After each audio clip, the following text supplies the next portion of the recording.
important principle in practicing meditation is that you be interested in your topic.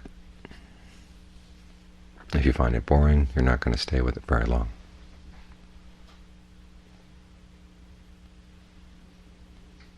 So when you look at the breath, what is there to be interested in? Some people see it's just in and out. One of Ajaan Lee's friends once complained to him about this very point. What is there? He said, just in and out. And Ajaan Lee said that if that's all you see in the breath, that's all you're going to get out of it. The problem isn't with the breath, it's with the way we look. Because what is this? It's the basic energy that holds the body together. It's the energy that holds the body and mind together.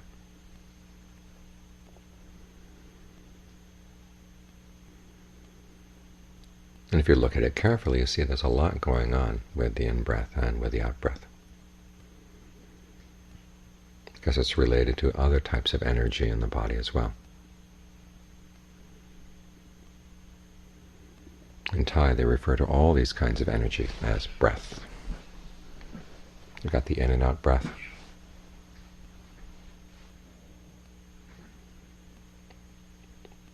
And then there's the energy that runs along the nerves, the energy that runs along the blood vessels,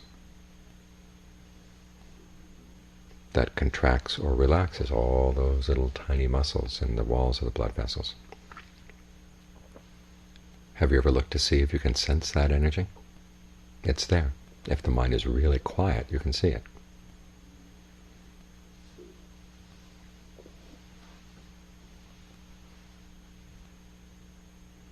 Sometimes there's a sense when you're breathing in that energy is coming up to the head. Other times there's a sense it's flowing down the shoulders and down the back.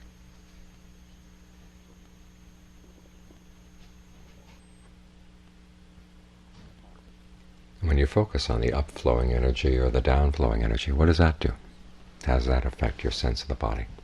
Sometimes too much upflowing energy can make you tense, can give rise to headaches. Too much downflowing energy can make you sluggish.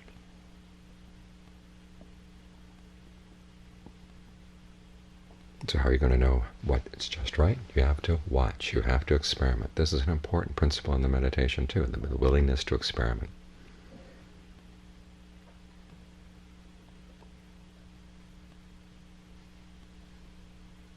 As Ajaan Fuang once said, if you have to be told everything, you're never going to learn anything on your own. You're never going to learn how to look, how to judge the results of your meditation on your own. And if you don't learn that, where are you going to get any discernment?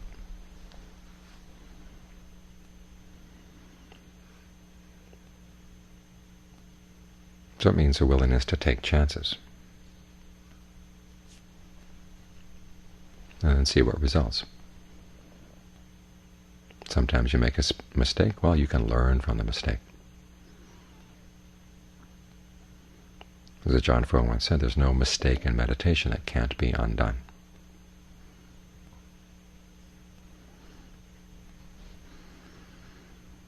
So you focus on the breath as you experience it. If you can't yet experience the more subtle levels of breathing, focus on what you can experience. Stay with those, because it's the staying that makes the mind still, and it's the stillness that makes the other, more subtle things apparent.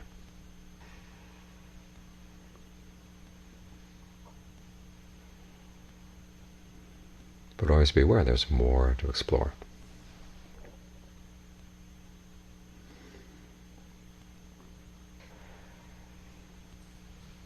The two most important principles in the exploring and the experimenting are the two words that Ajaan Fuang stressed most in his meditation instructions. 1, observe. 2, use your imagination.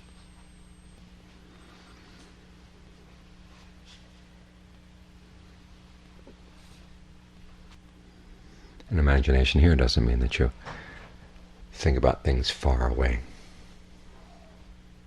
You use your imagination in asking questions about the breath.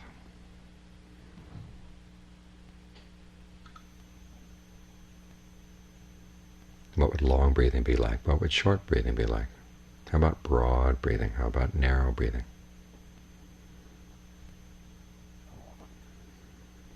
How about, as John Lee says, thinking of the breath coming in the back of the skull, going down the spine? What would that be like?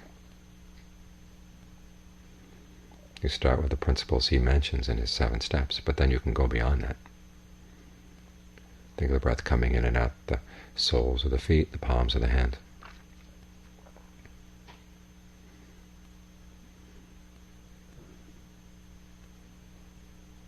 And how do you relax the feet and relax the hands to the point where you can actually feel the energy there?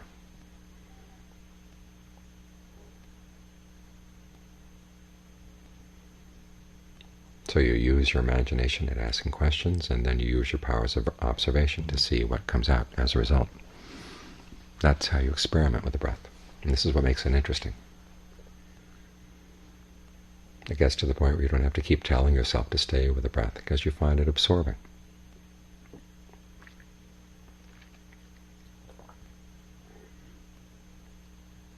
And that provides your foundation for staying in the present moment.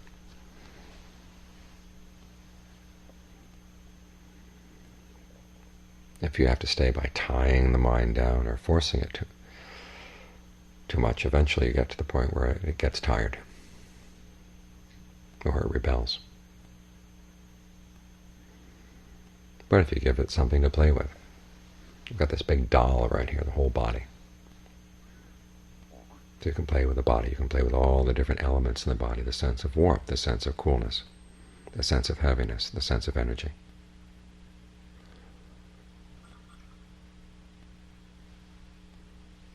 There's plenty to experiment with here in the present moment.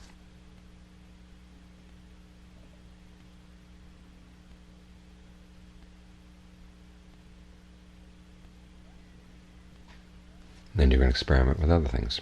How long is a good time to sit?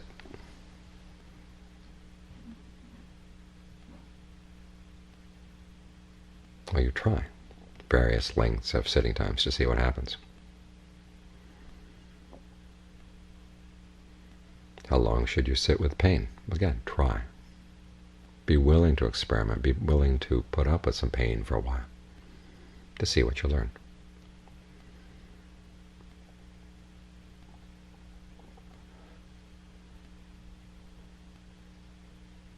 For it's this state of mind that gains discernment, a state that's willing to experiment.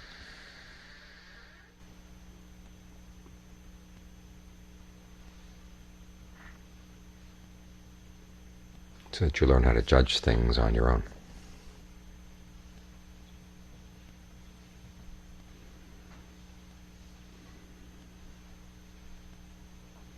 The texts talk about concentration giving rise to discernment.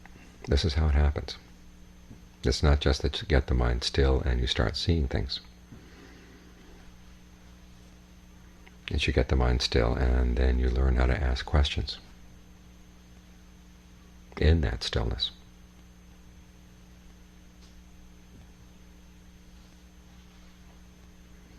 And you learn how to keep reframing the questions.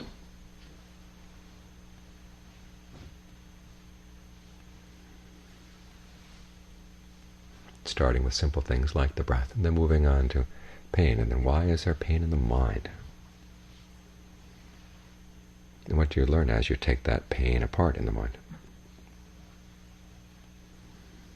This morning we had someone ask the question, how do you get rid of that bothersome sense of self that keeps causing a lot of trouble? Well, you don't throw it out once and for all. You peel it away, layer by layer. And where do you look for it? You look for it best where there's pain. It can be physical pain or mental pain. It's going to be lurking around in there.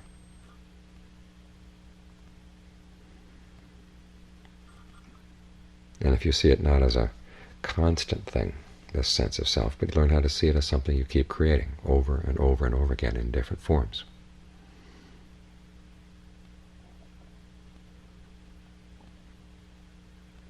And you begin to see how you do it. When you see how you do it and you see that it's not really necessary, then you can let go. Because for most of us we have a very solidified idea about our sense of self, and we can't conceive how we could function without it. But when you actually look how the sense of self is created, you see that it's constantly recreated all the time. Sometimes you identify with this, sometimes you identify with that. Sometimes you feel you're the body, sometimes you feel you're the pain, sometimes you feel you're the experiencer of the pain. Sometimes you identify with your thoughts, sometimes with the way you label things. There are lots of different selves that you keep making all the time. And when you start seeing them as a process and seeing that they're not always necessary, and that many times they're troublemakers, you learn to pare down the different ways that you create a sense of self.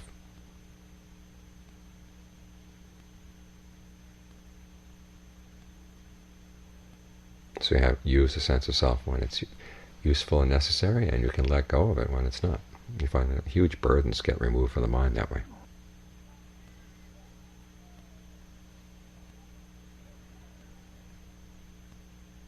And you do this, again, by getting the mind still and asking unexpected questions.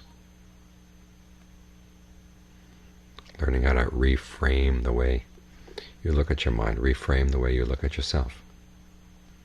Not as a thing, but as an activity. As a whole bag full of strategies.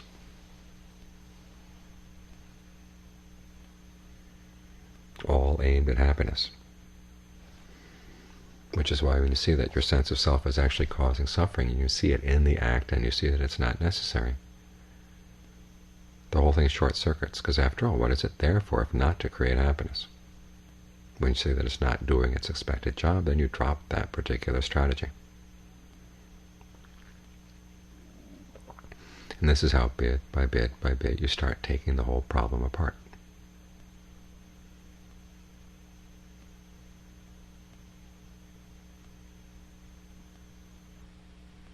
But it follows the same principle as the breath. If you've been breathing in a way that's uncomfortable, but you look at it carefully, you begin to realize, why do you have to breathe that way? Nobody's forcing you. There are lots of other ways to breathe, much more comfortable.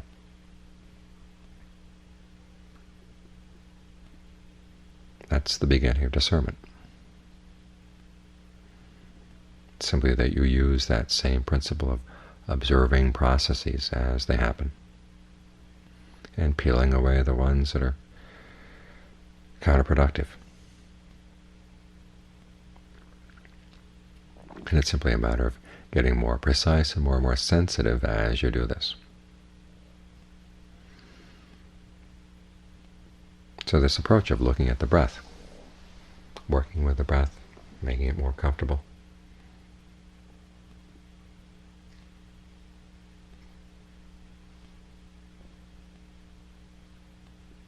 is basic training in the skills that are going to lead to awakening. They've got you started on the skills right away.